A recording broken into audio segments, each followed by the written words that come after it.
My name's Audrey Roberts. This is Jason Sinners. And she's our land in the room. And so we are grateful that she has come today to talk to us about land. I've done a little bit of land. I know she's done way more than I have, so I'm here as moral support and will interject here and there. But we have just a list of things that we're going to go over, so you start with page. You know, if you want to just jump right in. All right, guys. Like she said, I'm Shannon Sims. I'm from Bedford County. I've grown up farming and logging, so I've got do a little bit of everything in my family, which has kind of always led me to like land. But where I figured that we would start is safety, because when folks call us and you just go trotting off and meet them on a piece of land, it can, you kind of want to have your ducks in the row. So like, for example, last week, I have a listing up in Thaxton. There's barely any cell phone service. I had a guy that texted me and wanted to see it. I've never talked to these people before. So first I try to figure out, just like with a house, are they already pre-approved? Like, how serious are they? And then once I go through that, sometimes I'll have them text me a picture of the vehicle and tag, and this guy did. So he went on and texted me that and said, hey, my wife and I will meet you here at this time. And I said, okay, so we get there and everything's fine, but I still like to let someone know where you're going. If it doesn't, like Alder had mentioned at some point, just in us talking, she likes to find a physical address near the land. There's a lot of land, you don't have to look in this roadblock, or it's kind of harder to pinpoint, but you need to let someone know where you're going when you're meeting these folks.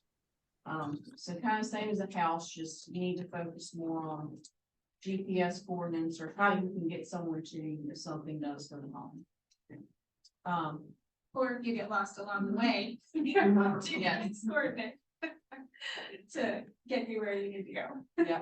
And so it just depends on where you're at, areas of Amherst and Huddleston, sometimes you don't have any service at all. So if I'm going there and I know that I'm not familiar with how to get there, I try to go ahead and save that maps and load before I go. And then I try to save any other information I'm gonna need to tell me about the land. I use an app called Land Glide. I think Tina does now too. And so Land Glide, it's similar to some of the hunting apps that will show you once you're getting in there, it puts you your GPS and it shows where you're at in the actual plat. So it goes by the county lines. So if you show up, you can kind of tell okay, we're walking down the left property boundary, and you can tell when you get to the end, you can follow yourself around. But on that app, even if you don't have service, for the most part, if you leave your map pulled up ahead of time and you get there, it'll still track you around. So I've had to do that. It will, if you pull it up before you get there, when you still have service, and then you actually get there, it'll still show where you're at. So it might not have enough service to pull the whole map and everything up, but it'll still show you where you're at on the map. So I use that quite frequently. I use that in residential properties. Yeah. Yeah. Me too. Yeah. Same.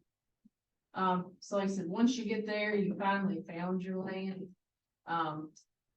There's a lot of different things that time of year changes everything as to what you can see and what your clients, are wanting. So I have a lot of people that specifically wait until the fall just to look for land.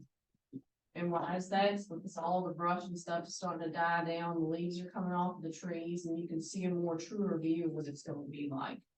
Because a lot of these folks, they're going to want you to walk the land with them.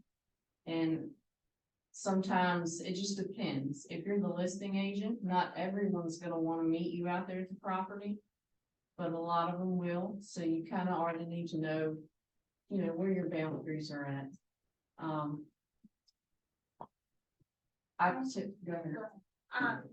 always wear boots too if I know I'm walking land, because we have, snakes, we have ticks, we have all of that. So I always wear boots when I walk land, and I also bring tick spray with me, and I spray the boots, and it has helped. And I offer it to my clients. If they decline it, they have ticks and I don't. So every time.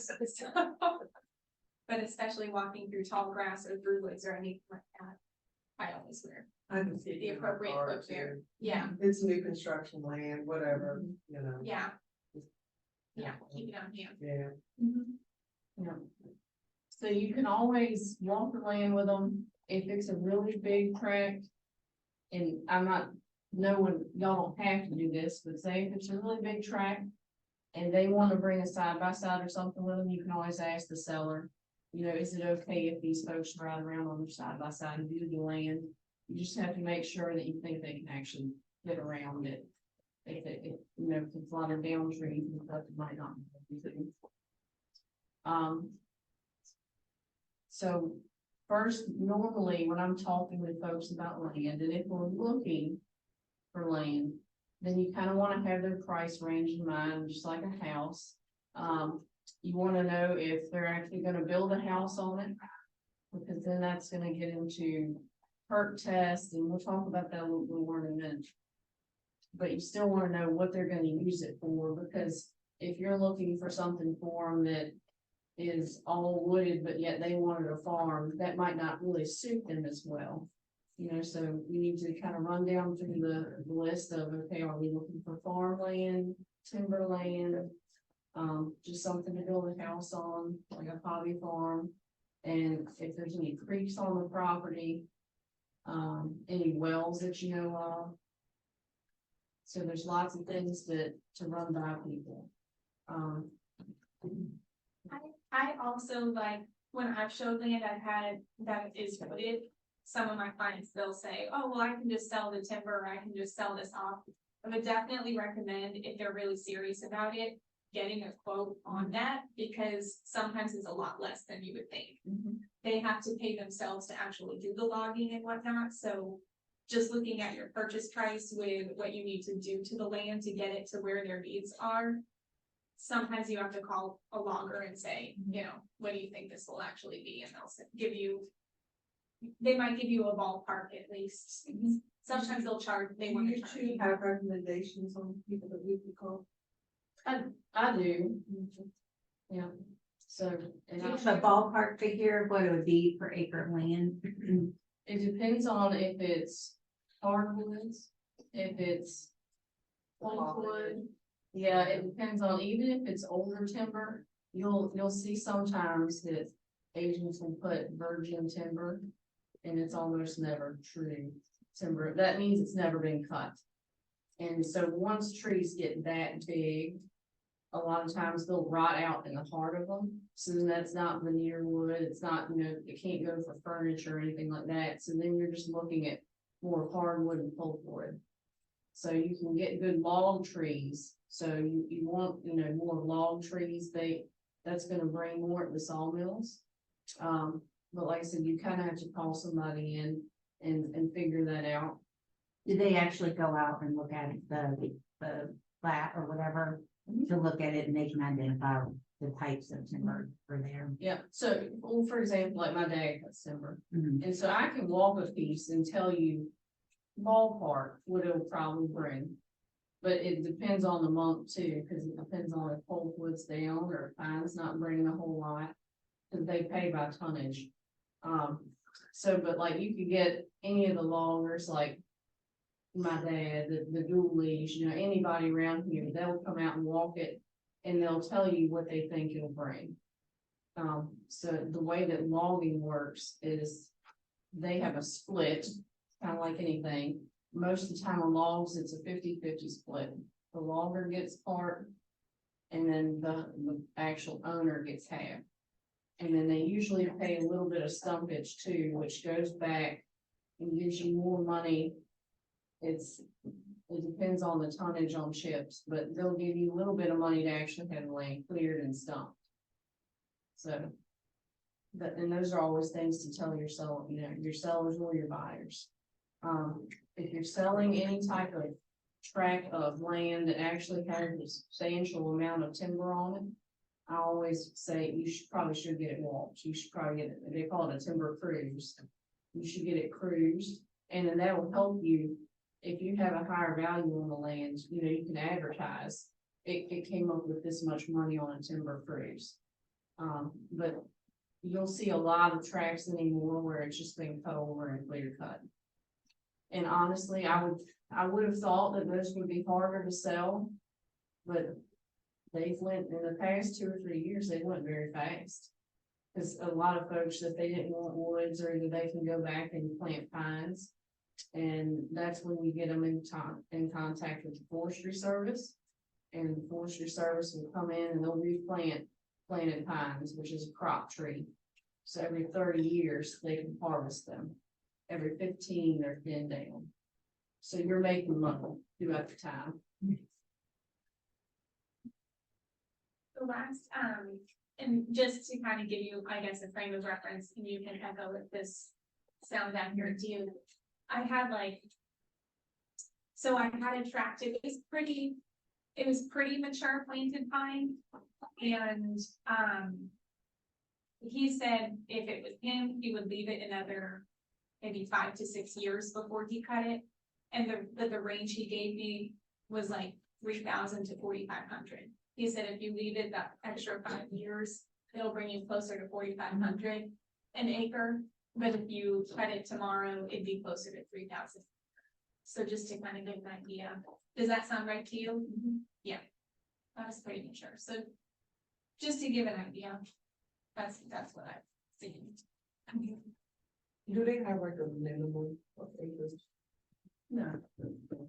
I mean, I would say if it's a big, 5 acres or less, you're gonna look at like a smaller operation that would come in and cut it.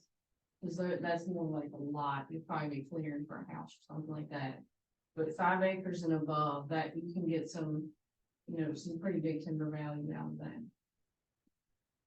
When they come in and clear it, but they don't actually clear it, right? They just take the good timber out of it and stumps. It depends on if you want Brush and to, the small stuff, that's what we think. yeah, it depends on if you want them to clear cut it or just thin it. So if they thin, then they're taking out select trees, that they do like a select cut. They'll go through and they'll mark them.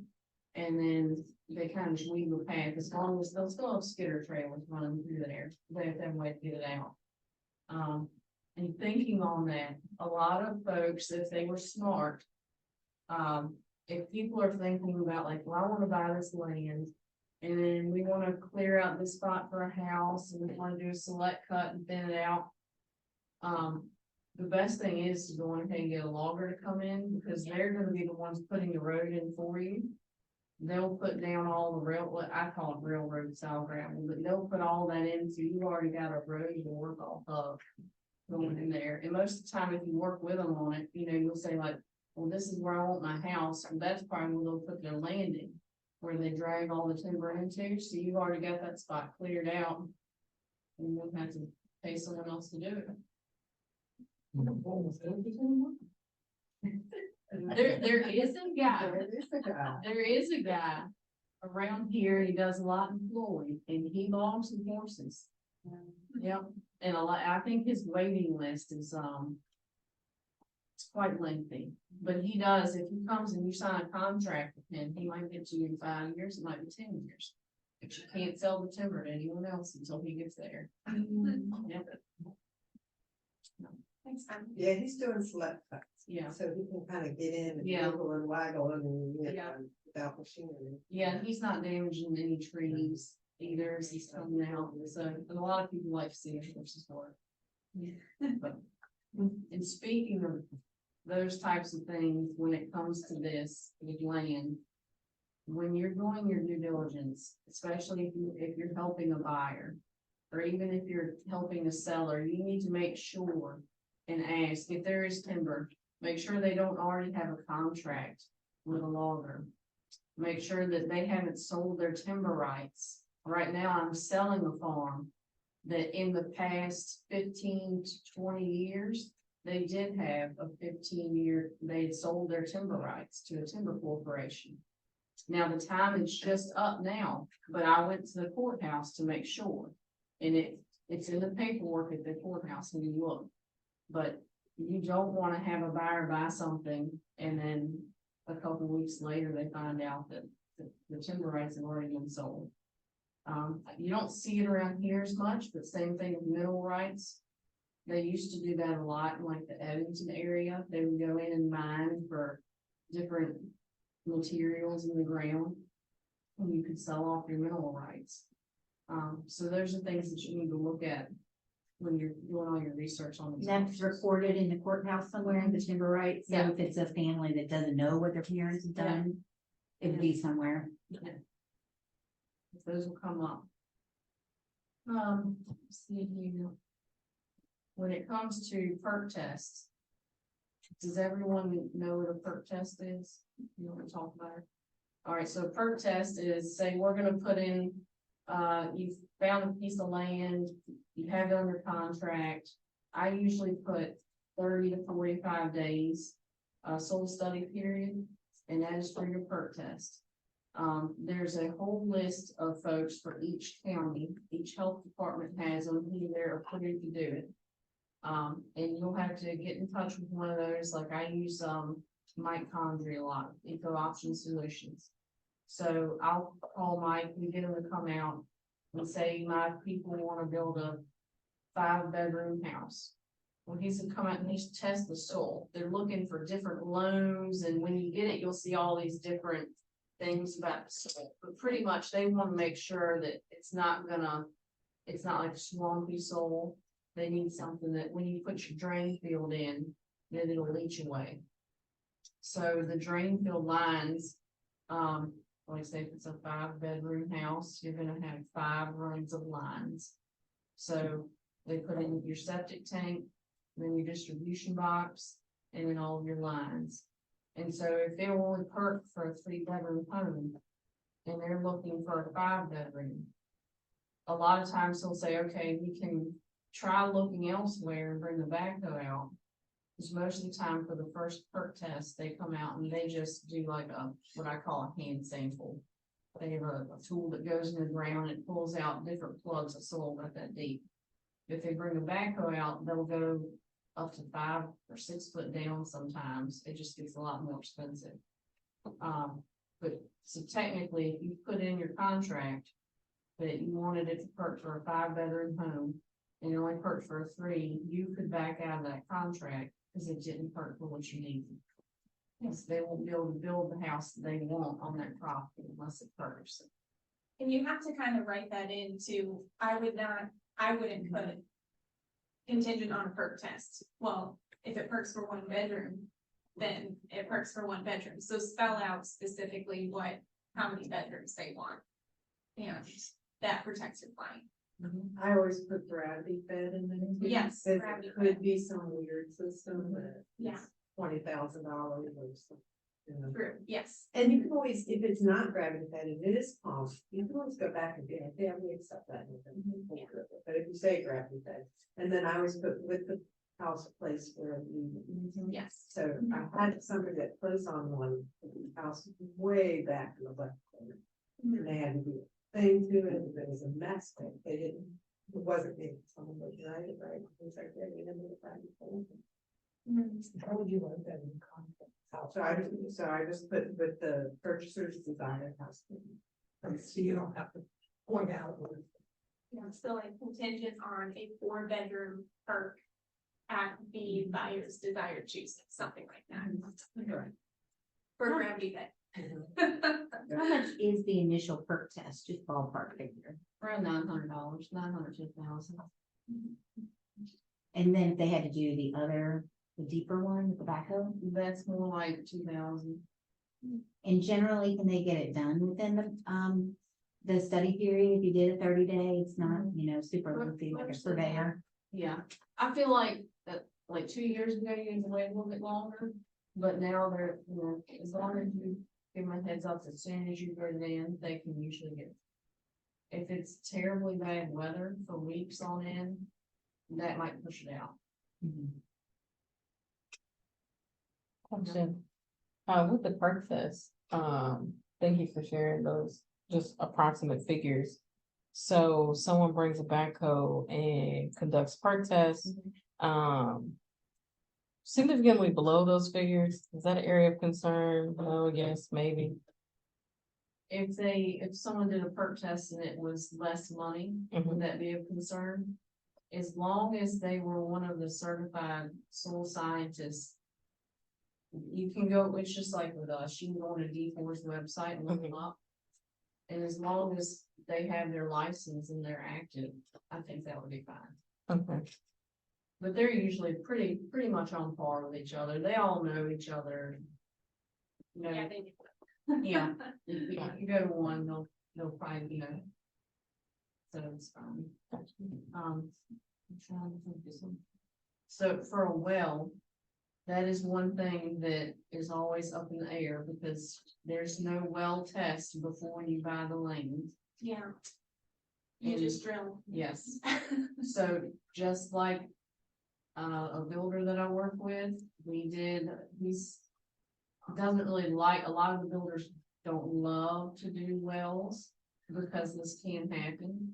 But we had one lot that we drilled 5 different wells and then finally had to get an easement on the neighbor's lot. And just, we ended up swapping off and giving them a little bit of land so that they would give us the easement. So you have to think about that too. So what I have found that I do a lot, if I'm not familiar with the area already, and if someone's trying to buy a house here and say, I see houses like down here and here, and they're on wells, I might even drop in and ask them, like, did y'all have trouble getting a well? Or do you know the depth of your well? Do you know how many gallons per minute your well is? Because that could help you. They might say, we had to drop like 5 different wells. We couldn't hit bedrock because that's what it has to drill down to, and the water runs on the bedrock. So if they say that they had a really hard time with a well, then that might be a good indication for you too. I'm not saying that you won't get one, but it could be a lot harder. No, if you ever just go to the courthouse and look at neighboring properties and what the records are for well, I've the done health that. department. Yes, health department. Yeah, and I've done that. So sometimes you get into the weeds a little bit with that too, depending on how old the area is. Like I had one recently that all the homes were a little bit older. It was out in Bedford County. And so they couldn't find anything. So I'm like, I know that these houses were built, you know, but it was like from the 50s, 40s or 50s, I can't remember. So sometimes they just, or yeah, they just don't have record of it. So that kind of is hard, but then also sometimes with the counties, they want you to pull, it all depends on the county. They want you to find the name of the owner that would have applied for the permit and they have it filed that way versus having the address or the tax map number or something like that. And so you have to go to the clerk's office, do research. So if you're looking at multiple properties, you're doing research on multiple properties and writing all those names down and then going over to, yeah. Environmental health and writing all the names. Yeah. So that's always so fun. I kind of enjoy it, but it's very expensive. Yeah. So the next thing we have is surveys. And I feel like that's, everyone always asks for them. Sometimes you don't have it right away. Like say, for example, right now I'm splitting up a farm and selling it. And so we don't already have the surveys. So we've kind of had to play off what the buyers wanted as we sold it. So the way it's went so far is, say I sold a 15-acre chunk of it. So I had the surveyor come out, they survey it, and then it gets recorded. And a lot of times so for those, what I've done is we get up, I've already kind of been working with the surveyor, and we just have a drawing using off the county GIS. Since these places have never had a survey at all before, we take the county GIS and then, to the best of our abilities, represent what we're actually selling. And then it gets surveyed afterwards. And a couple of them have been a couple acres off, but we just worked that out with pricing. But it's all in finding a surveyor or a couple of surveyors that you can work with and get along with so that you can still have these things. Also, if you're buying land and you know it already has a survey, it could be from the 1800s. But you go to the courthouse, whichever county you're in, you'll go there. And then sometimes I can find them on my own by they'll have an insurance number and then you end up looking through 20 deed books and you finally come upon it. Or the ladies at most of the courthouses are happy to help you. I feel like I'm in Bedford and Equinox a whole lot. You know, they're very helpful.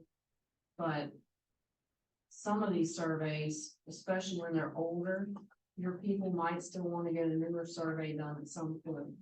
Cause I've seen them, some of them are very accurate, and then some of them can be a couple acres off. We had one not too long ago where I was a buyer's agent on, and there was a difference in a new survey and an old survey. And so, you know, of course, you don't know what the new survey says, but it was actually more land than what the old one had. So the first place I go is to the courthouse. And if you don't want to go sometimes, like I know, one lady that she just likes it and she'll ask anybody, you know, if they need flats, and so she'll be gonna pull it for you. So. How much does it cost to get a survey done? And can you get it done within that study period that we talked about? So here lately, where we've been doing so many of them, it's been a little bit tight. Russ Nixon has done a bunch of them for me here in the past month. And he's good, but they're all gonna differ in price a little bit.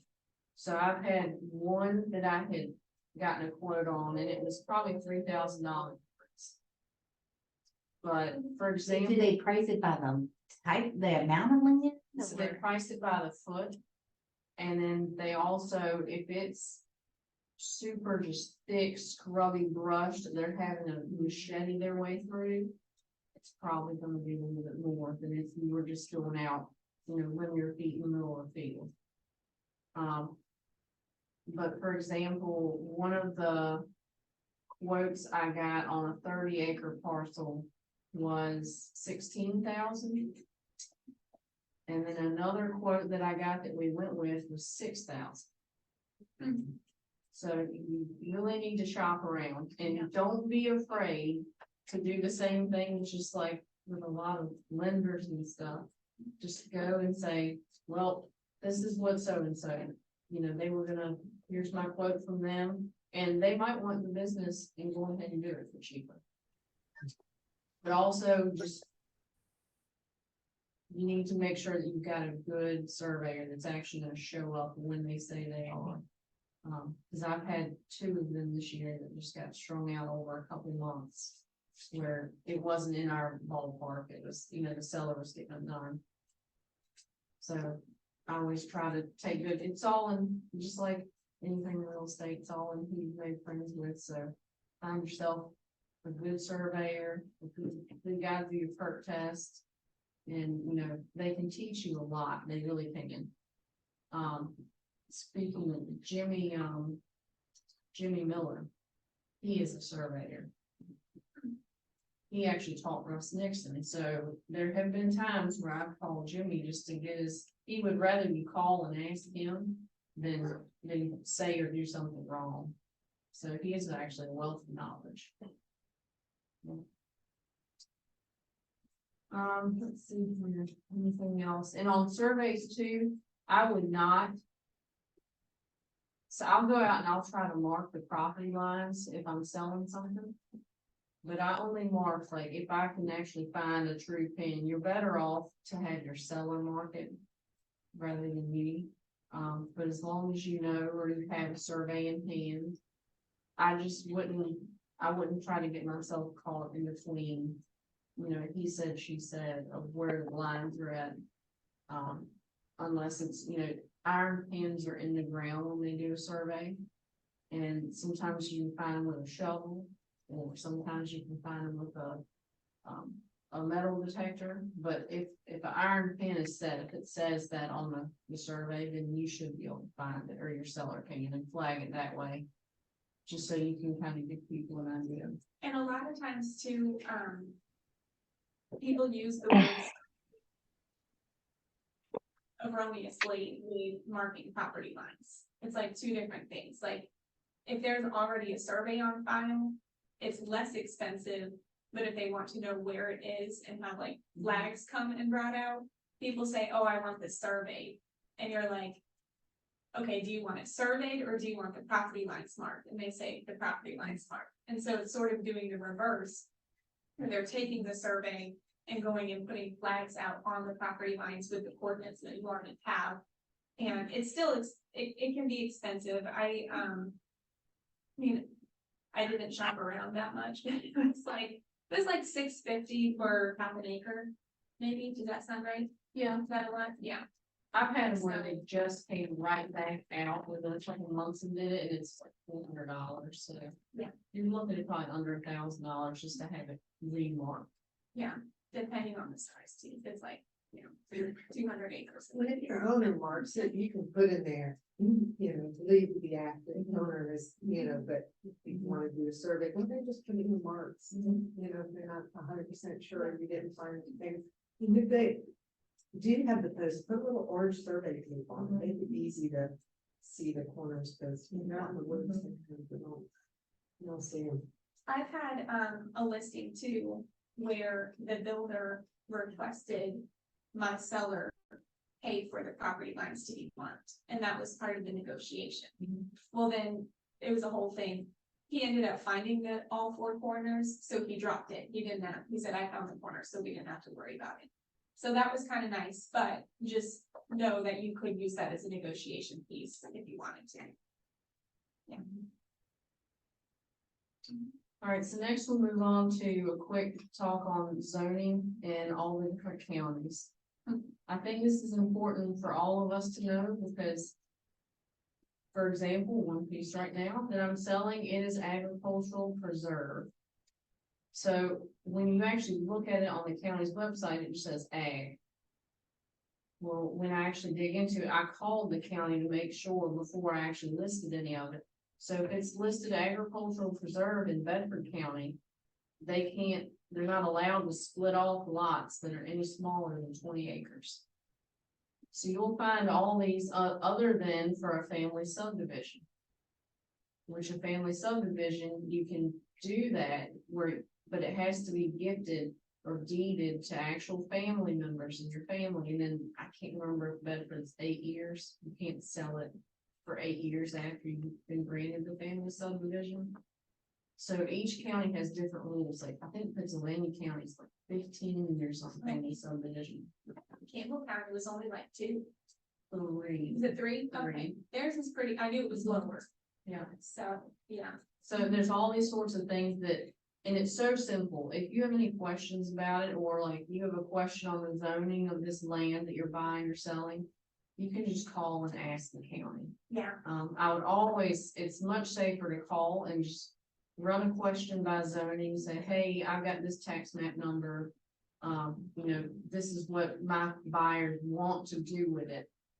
Do you see any issue with that? And they'll let you know. So that makes you feel a whole lot better that you're going in the right direction for your buyers. And all the zoning information is on each county's website. So if you go to the county website, you can actually read how the ordinance is for that zoning subtype or whatever. And also know too, if it's in town limits, sometimes within the town limits, it's different than the county. So if you're looking at something, I ran into this recently with chickens in the town of Alta Vista, it's different than Campbell County. So just know there are sometimes differences between those two, but try to do some research on the county website and at least you kind of know what you're looking for. But yes, I call the counties all the time. Austin Mitchell. Yes, My best he does. friend. Yes. And he does take the call. He will actually. Yeah, he will. Yeah. And they're very helpful and friendly. I haven't been like annoyed with my phone call. So, yeah. No, and it's helpful to know too, like if you're helping some people that are trying to buy a lot and build a house on a smaller lot. It's helpful to know the setbacks for each county, which like she said, that is a little bit easier just to look up. If I don't know it, I might call them, but they can also email you the sheet from the county too, that shows your front, your rear. And so if you kind of have an idea of how big their house is on the square footage. Then you can lay it off on the GIS website. They have a measuring tool. And I just kind of go in there and measure and just make sure it looks like they have plenty of room. Because if you have folks that want to put a house that's too big on a lot, you know, I try to look that up and make sure they don't buy something that's not gonna work for them. But like I said, your county zoning people are wealth of knowledge, you're super happy to help, so always just call it.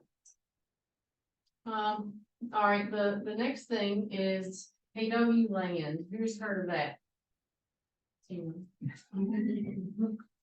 So because of Tina, I'm a member of KW land, and I put this in here because it's actually helped me more than you would ever believe. They have a class on there.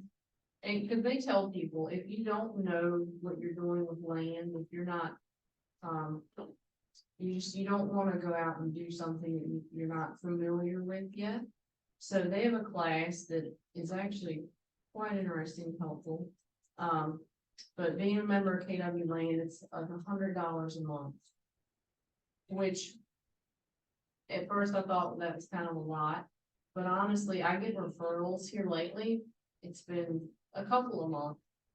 And I have, when people look at me, then they see that I'm a part of KW Land, then they call me and they start talking to me and they're like, oh, okay, yeah, absolutely, we're gonna send you our folks. So if land is something that any of y'all are really thinking about getting into and making it something that you want to do a lot, I would absolutely say KW Land is a true asset for that. Because they have lots of different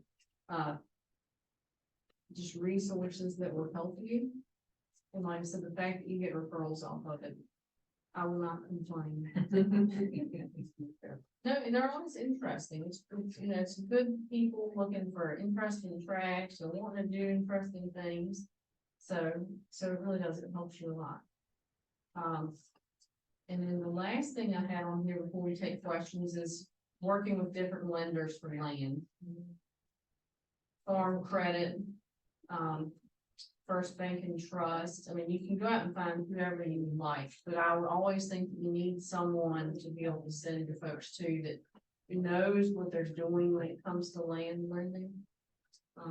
And some of them too actually have zones they have to go. So like, if you have a piece of land in Campbell County and the lender is way out wherever, it's not like a universal Virginia thing. It's, you know, you have to find someone that can actually lend in Campbell County or lend in Bedford County. Farm credit is special. Yes, Farm credit yes. is done by county. Yeah, Yeah, I'm always confused. yeah, and the lender will know. I mean, they'll know. when They'll tell you. They'll do, sir, I can do that or not do that. They're gonna try and do it before not. So they'll know. Yeah. And that's why I went to First Bank and Trust sometimes. Hillary Thompson, she's with them. Brendan Bays, he's with them. They do a good job. They always pick up the phone and they don't have certain areas. And that's why sometimes I go with them. But really, it's all in who you connect with, who you want to use, you know, who your clients are comfortable with using. Because typically your interest rates on land are going to be higher. They're you know, 1 to 2 points higher. And they're not 30 years. They're usually 20, sometimes 15, depending on. And 20% down too, right? Yes. Yeah, there's some places that are 25% down. I don't know if I know 15%. I think it's either 20 or 25. Like First National, I think is 25%. So I've not ever used them, but yeah, so it'll make the monthly payment a little bit different. So just thinking that into also if you want to build new construction on it, looking at the whole picture. What are the fees? Cause, I get all these dreamers, right? And they call and they're like, we found the house we want. We're just gonna build it. We're gonna get some land. For 220. Yes, yeah, and you're like, okay. You know, you're like, and I hate land, I'll just be honest, and, I don't wanna find it, I don't wanna walk it, I don't wanna get it hurt. Well, we have a referral agent. I don't want to be, Yeah. be part of it, but I want to find out, kind of their story and see if I can sell them a house, really what I want to do. Let's tell you about a pre-done house. Yeah. So, when you're talking to these folks and trying to educate, some are clueless, they just think they can do whatever, and that land's plentiful out there. I've got 20 acres or so, and, I've got some money, and, yeah, and I want to be in Fayette School District. And I tend to have internet, and it's where it works. So where do you start in sort of trying, because you don't want to be negative, but it's those qualifying kinds of things. Obviously, financing is, kind of the key piece there, and then trying to find out from them if they understand the costs. Like we talked about the perk test. Wells would be what I've heard, $10,000 to drill. 15 or so. Yeah. If you don't, depends on how deep they are, they also charge by the foot. And anything after 300 feet has to be, like a steel sleeve. And so the last one that we had done like that was $45,000. Wow. And no guarantees when you start that it will, and no guarantees when you buy the land, Yeah. right? There's no way, like you said, there's no well test. No, this was. Then if there's municipal and then electricity, that's so, because, you need to have some electricity to run your internet. And, what would it cost to hook up to, and how do you figure out, if you're way out yonder, where do you put in your own your pole, Yeah. right? You're paying, whatever the provider is. So for I that. called them and I have a guy with Southside, I have a guy with AEP, wherever we're at, where I do a lot of new construction too. And I pull all those permits, I've kind of become friends with a lot of them, but you call, say, if your folks wanna build and it's in the AEP area, you're gonna call them, they'll come out there and meet with the buyer. And then once they kind of design, once they figure out how long a run they have to go, if they wanna go underground to their house, if they wanna go underground all the way down to the long driveway. Just for example, Southside just charged probably from the street out there to here. It was about $6,000 to run underground. And so they tack that on the bill.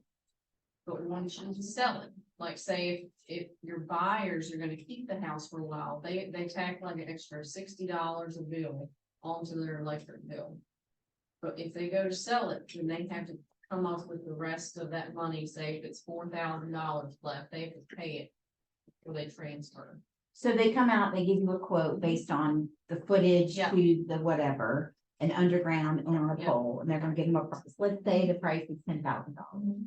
Just that. So the buyers then would pay that $10,000 upfront? No. It's financed over 5 years. Yeah. And they tack it onto your electric bill, so Wow. say you're through $50, then the 10,000 divided by 5 years is spread over that, so it is helpful. I mean, it'll be expensive for 5 years, but it Yeah. is helpful. And I will say, like, from being new in trying to learn all this, the first time you call, it's like a huge pain to try to get in touch with someone and pin them down or whatever. Once you get their cell phone number to that person, I call that person. But you have to just develop that relationship, and you're gonna have to go through the prompts. You're gonna have to wait for the person to call you back. Sometimes they have like a window of 48 hours that they call you back in. So for planning your study period, if you go under contract today, you need to call the electric company like tomorrow, because there's gonna be a little bit of a turnaround time. And I've had it both ways where they've been very pleasantly surprised that it's a lot less, and then there's been sometimes where they're like sticker shock, like, oh, this is gonna be $16,000. And the listing agent too is like, this is gonna be $16,000. So you just, so it definitely call, because it's a Fan. yeah, and some of them, like AEP, I don't think really has a credit. But some of them do have like a new construction's credit, which is nice. Yeah, Southside does. And I can't remember what they all are off the top of my head, but like Central Electric Co-op has one. Southside has one, I think Dominion has one, but AEP I don't think does. So you're paying the whole cost of the whole thing with AEP.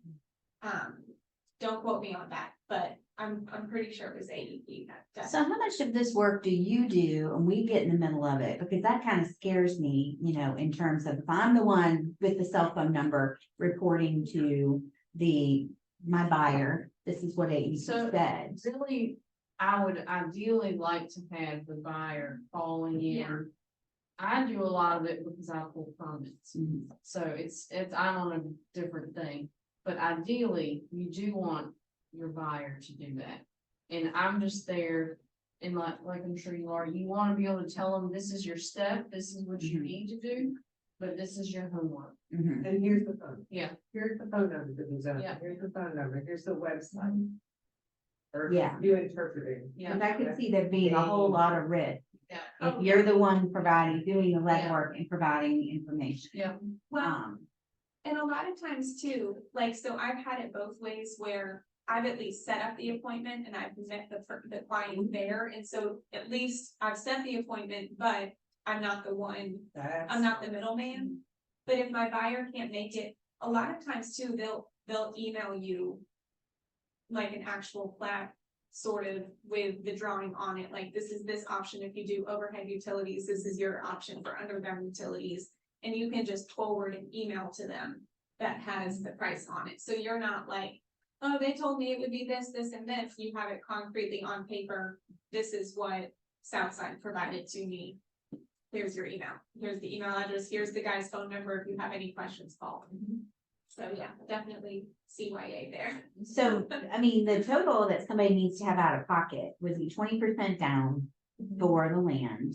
Enough money for the test upfront, you know, the PERC test, possibly a survey, depending if there's not one on file.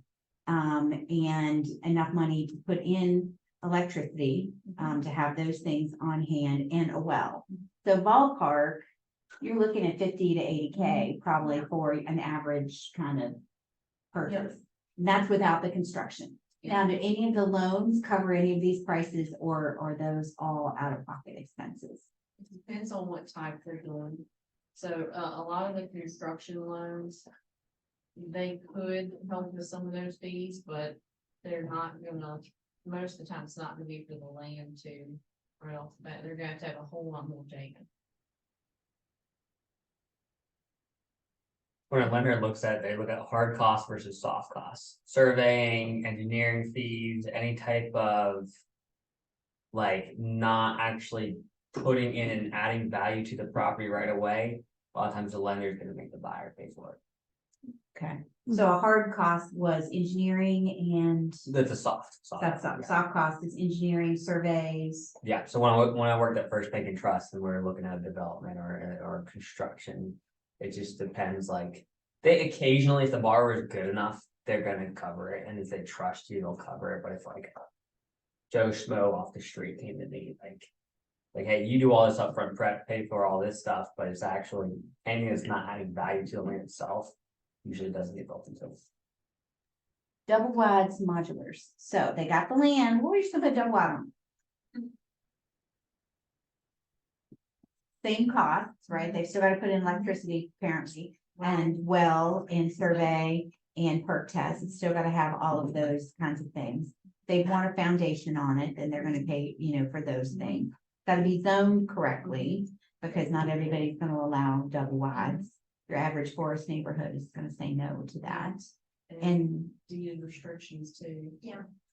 but can they buy their own, like get a loan, or do they normally just go to like Benny Homes or whatever to do that? I have a lot of like Clayton, Yeah, some of them, they call me a lot. And they're like, you know, if they'll call you and say like, hey, I've got so and so that wants to buy this lot, you know, and so we're gonna help them get it so that they end up working with me. okay. So the Clayton will sell them the house and you'll help them with the land and getting everything Yeah. organized there so they Yeah. can actually live there. Which is kind of nice because it's. Like, it's on, I don't wanna say it's on Clayton, but they kind of, I think they help with the well and the Yeah, septic and all that. Yeah, So, they put it all into their calls. Okay. yeah. Okay. Which could be helpful. Yeah. We have a Zoom question. And it says, my listing is considered landlocked, unimproved, virgin wood, 15 acres for 35K. Lots of interest, but no takers. Needs an easement of necessity, ? Any input would be great. So there, I know another person that has the same kind of situation right now with 50 acres. The only thing they can do is try to get an easement from the neighbor, find easement.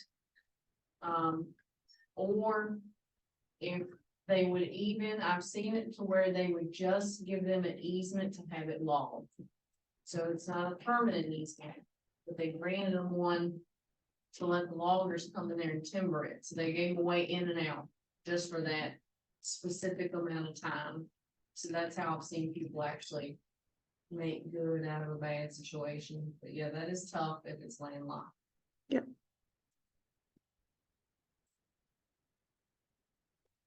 How do you value land? If you've got a listing and it's wherever, I don't know, 5 acres here, in Bedford County, not the JF school district. So it's out in Good somewhere, it's over a ravine. How do you go and they go, I've got this lot. How do you figure it out, how to value it? So I'll go out and I'll look at it and I'll talk with them about it. And then I'm gonna look at any kind of comps in the area, something that's usually found something that's similar. But most of the time, you kind of know what things are going for per acre. Lots are a little bit harder because I feel like they've gotten so expensive. I feel like a lot of the land, even bigger tracts of raw land in the JF school zone are 10,000 plus an acre now. So, yeah. So if you get, a 5 acre lot that's say in the JF school zone, we already know that you're looking at probably over 100,000 that's buildable. But you have to look at what's it gonna take to get a driveway into it, how far out is it? All those things they're all gonna add into play, but I just run the comps on it and look at it.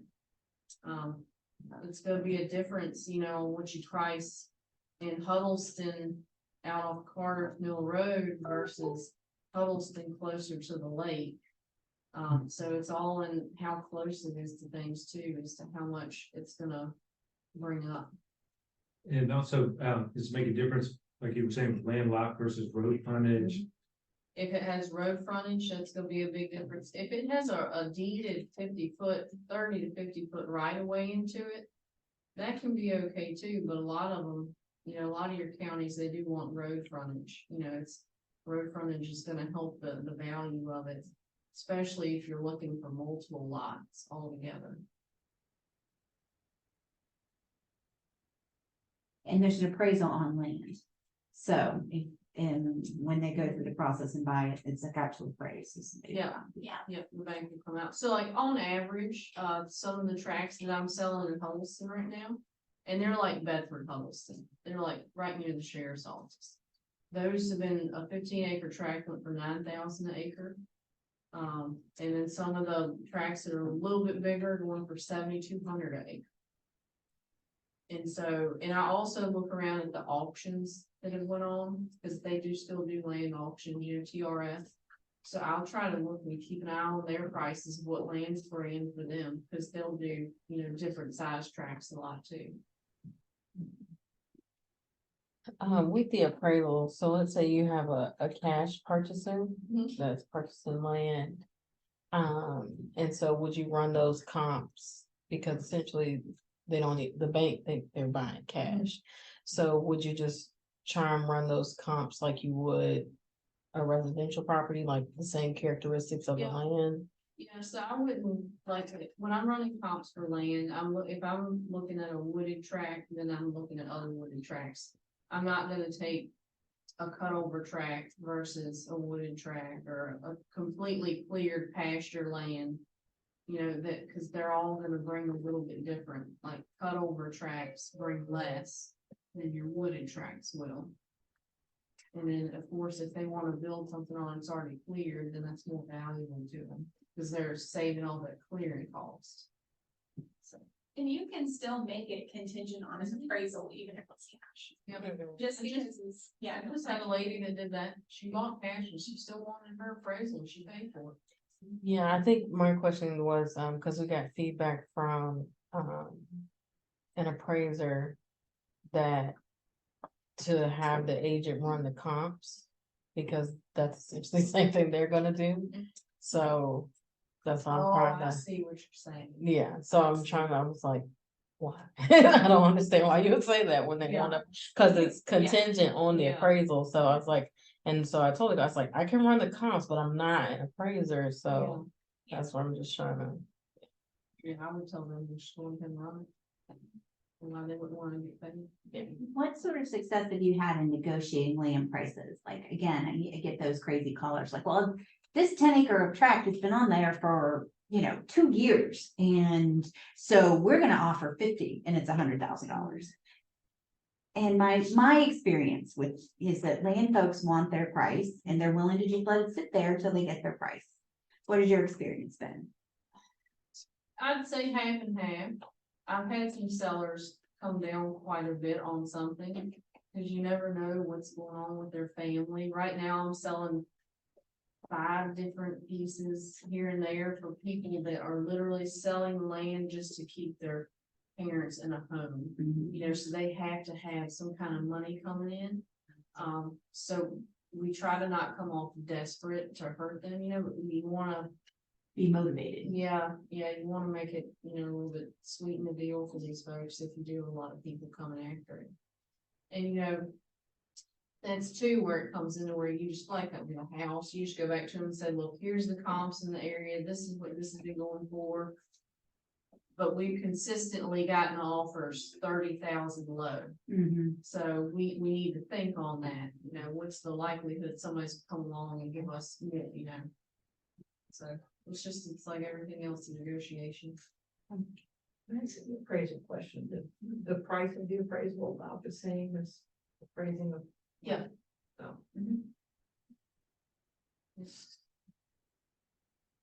Any other questions?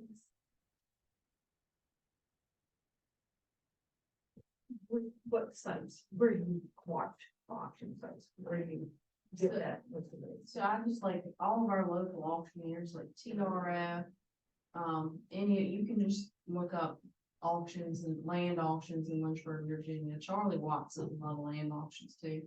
But you can go in there and they'll have their results on there. So that you have Yeah. someplace on it. Yeah. Yeah. Well, thank you for all coming. Great training. Thank y'all so much. If y'all ever need anything, feel free to reach out. Really. So good to all of us. I try to always pick up the phone.